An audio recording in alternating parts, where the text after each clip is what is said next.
بکریوں کے مالک نے رب سے صلح کر لی، گناہ چھوڑ دیے، اس کی فرما برداری میں آ گئے، اب پھر اسے بکریاں چلانے کی ضرورت نہیں رہی، بکریاں نہ اب بھیڑیا چراتا ہے۔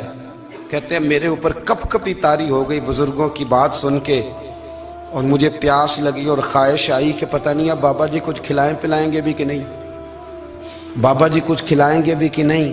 کہتے ہیں میرے دل میں خیال تھا تو بزرگوں نے نا ایک لکڑی کا پیالہ، ان کے پاس وہ غار میں بیٹھے تھے تو ایک چھوٹا سا پتھر تھا، اس کی ڈھلان بنی ہوئی، بابا جی نے اس کے نیچے لکڑی کا پیالہ رکھا، وہ رکھا ہی تھا تو وہ دودھ سے بھر گیا۔ کہتے ہیں انہوں نے مجھے دیا تو ٹھنڈا اور میٹھا دودھ، میری طبیعت خوش ہو گئی۔ بابا جی نے دوبارہ وہی پیالہ اسی جگہ رکھا تو شہد سے بھر گیا۔ 1000 سال پہلے داتا صاحب لکھ رہے ہیں، کہتے مجھے دیا، میں نے فوراً کہا، میں نے کہا حضور یہ دودھ تو گائیں بھینس دیتی ہے، پہاڑوں سے تو نہیں نکلا کرتا، اور شہد تو شہد کی مکھیاں دیتی ہیں، پتھروں سے تو نہیں نکلتا، یہ آپ کہاں سے نکال رہے ہیں؟ تو کہتے ہیں وہ قرآن مجید پڑھنے لگے۔ وَإِذِ اسْتَسْقَىٰ مُوسَىٰ لِقَوْمِهِ، جب موسیٰ کی قوم نے ان سے پانی مانگا، فرمانے لگے موسیٰ کی نافرمان قوم پانی مانگے، حضرت موسیٰ پتھر پہ ڈنڈا مارے تو اللہ وہاں سے 12 چشمے جاری کر دے۔ جو رب حضرت موسیٰ کی نافرمان قوم کے لیے پتھر اور پہاڑوں سے چشمے نکال دیتا ہے نا، وہ محمد عربی کے غلاموں کے لیے پتھر اور پہاڑوں سے دودھ اور شہد بھی نکال دیا کرتا ہے۔ وہ بزرگ کہنے لگے بس بات یہ ہے کہ آج بھی ہو اگر ابراہیم کا ایمان پیدا تو آگ کر سکتی ہے انداز گلستاں پیدا۔ کہنے لگا حضور پھر میرے لیے بھی دعا کریں۔ آپ فرمانے لگے پھر دعا نہ کرا تو مدینے والے کی غلامی شروع کر، تو نبی کریم کی غلامی شروع کر، تو رسول پاک کی غلامی شروع کر۔ ایک بات علم، پھر فرمایا اللہ رسول سے محبت، پھر فرمایا حضور کی غلامی۔ اس سے سارے مکاشفات کھلیں گے، اس سے سارے مشاہدات کھلیں گے، اسی سے کرامتیں ملیں گی، اسی سے مقبولیت ہوگی، اسی سے اللہ نبی کی بارگاہ میں درجہ ملے گا۔ پھر داتا صاحب آگے بڑھتے اور داتا صاحب فرماتے ہیں صوفیاء کی ایک جماعت ہے جو کہتی ہے ہم نے تو کبھی اپنی زبان پر دکھ بیان ہی نہیں کیے، ہر شے اپنے رب رسول کے حوالے کر دی، ہر شے اللہ رسول کے۔ اور داتا صاحب کہتے ہیں کچھ ایسے بھی ہیں جو دعا بھی نہیں مانگتے، لوگوں کے لیے مانگتے ہیں، اپنے لیے نہیں مانگتے۔ آپ دعا کیوں نہیں مانگتے؟ تو کہتے ہیں اللہ کو تو پتہ ہی ہے ہمیں کیا چاہیے، اسے تو پتہ ہی ہے۔ ایک بزرگ کی بات لکھی ہے داتا صاحب نے، میری جماعت میں نا مزاج ہے کرامتوں کا، مجھے وہ ساری باتیں بھی آتی ہیں کہ ایک بندہ کراچی سے آیا، داتا صاحب حاضری دی تو اس کی لاٹری نکل آئی، یہ بھی مجھے آتی ہے، لکھی پڑھی ہے میں نے، کتابوں میں ہے یہ بھی۔ ایک بندہ، یہ ساری باتیں نا آتی ہیں کرامتوں میں، بڑی ساری چیزیں لوگ بیان کرتے ہیں کہ میں وہاں آیا اور میں نے حاضری دی تو موج لگ گئی، یہ ساری باتیں آتی ہیں۔ ہمارے پرانے بزرگ اور بھی قصے سنایا کرتے تھے، ساری ہمیں چیزوں کا پتہ، پر جو عنوان ہے نا وہ حضرت شیخ ابو نور کہتے ہیں کہ ایک بندہ داتا صاحب کے مزار پہ گھوم رہا تھا، داتا 10 روپے دے، 10 روپے دے، 10 روپے دے، تو ایک بندہ بڑی دیر سے اسے دیکھ رہا تھا، وہ کہنے لگا داتا نے تجھے کیا دینا ہے، ادھر آ میں دوں۔ اس نے 10 دیے، بندہ بڑا حسین تھا، ہنس پڑا، کہنے لگا داتا تیرے بھی صدقے جاؤں، دلانے لگا تو منکر سے ہی دلوا دیے، جو نہیں مانتا اسی سے دلوا دیے۔ وہ بڑا پریشان ہوا، میں اور چکر میں تھا، اس نے میرے اوپر ہی جڑ دی ہے بات، کہنے لگا داتا تیرے صدقے جاؤں۔ تو یہ ساری باتیں کتابوں میں موجود ہیں، لوگوں نے اپنے اپنے مشاہدات جو جس کے ساتھ پیش آیا اس نے بیان کیے ہیں، بہت ساری باتیں قابل بیان ہیں، پر جو عنوان ہے میں اس پہ رہنا چاہتا ہوں۔ داتا صاحب رحمت اللہ علیہ فرماتے ہیں ہماری تعلیمات ہیں کہ اپنے دکھ درد دنیا داروں سے بیان نہیں کرنے، سوال کا دروازہ لوگوں کے سامنے کھولنا، اللہ والوں سے کہیں گے کبھی کہنا ہوگا تو دنیا داروں سے کہنا۔